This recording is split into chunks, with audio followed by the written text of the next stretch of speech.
हजारीबाग जिले के बंदखारों की रहने वाली गीतांजलि देवी के पति धनंजय महतो बीते 11 महीने से सऊदी अरब में ट्रांसमिशन लाइन के लिए टावर लगाने का काम कर रहे थे।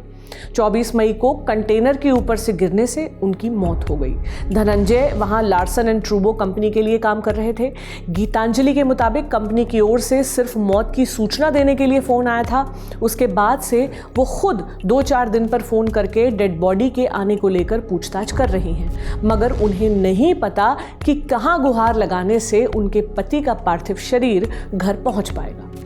ये केवल उनकी नहीं, झारखंड के कई परिवारों की कहानी है। ये मामला क्या है और आखिर क्यों परिवार अपनों और कई मामलों में तो अपनों की डेड बॉडी के लिए भी तरस रहे हैं, समझेंगे इंडिया टुडे मैगजीन में छपी आनंद दत्ता की स्टोरी के जरिए। नमस्ते, मेरा नाम प्रतीक्षा है और आप देख रहे हैं इंडिया टुडे हिंदी।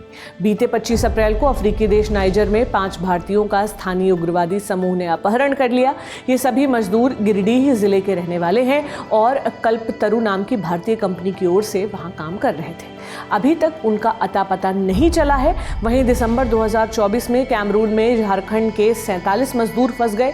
उन्हें 3 महीने तक वेतन नहीं मिला था और वो झारखंड वापस आना चाहते थे, मगर बिचौलिए ने उनका पासपोर्ट जब्त कर लिया।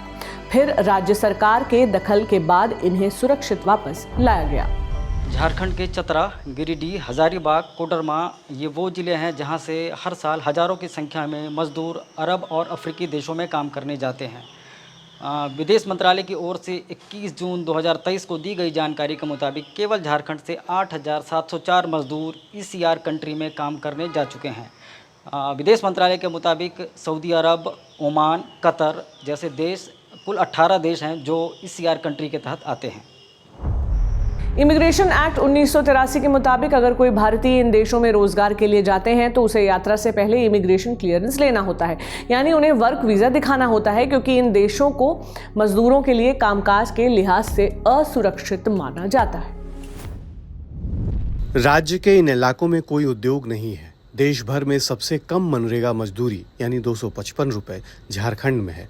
हमारे पास श्रम ही तो है, वही बेचने लोग जा रहे हैं। विदेश मंत्रालय के तहत आने वाले प्रोटेक्टर ऑफ इमिग्रेंट यानी POE कार्यालय का मुख्य काम ECR देशों में जाने वाले मजदूरों के मूवमेंट पर निगरानी रखना है।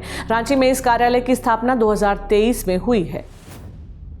नियम के मुताबिक इन मजदूरों को वे हायर कर सकते हैं जिन्हें मंत्रालय की तरफ से रजिस्ट्रेशन सर्टिफिकेट यानी RC मिला हुआ है। मगर झारखंड में मजदूर हायर करने वाली ऐसी कंपनियां दक्षिण भारत या मुंबई की हैं। वे एजेंटों के जरिए मजदूरों को मुंबई या तमिलनाडु जैसी जगहों पर बुलाती हैं और बाकी कागजी कार्यवाही वहीं होती है।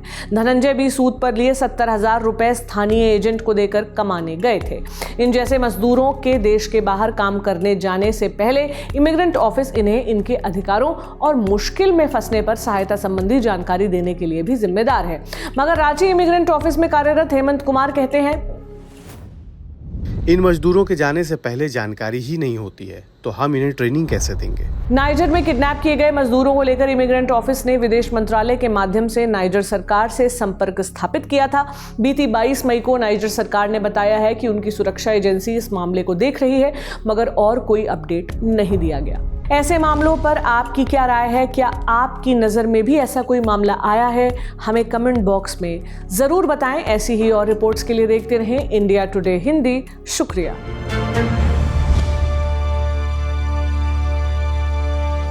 इसी तरह की तसल्ली से भरी हुई एक्सक्लूसिव रिपोर्ट्स देखने के लिए सब्सक्राइब करें इंडिया टुडे हिंदी का YouTube चैनल और बेल आइकन जरूर प्रेस करें ताकि वीडियो अपलोड होते ही आपको खबर हो जाए।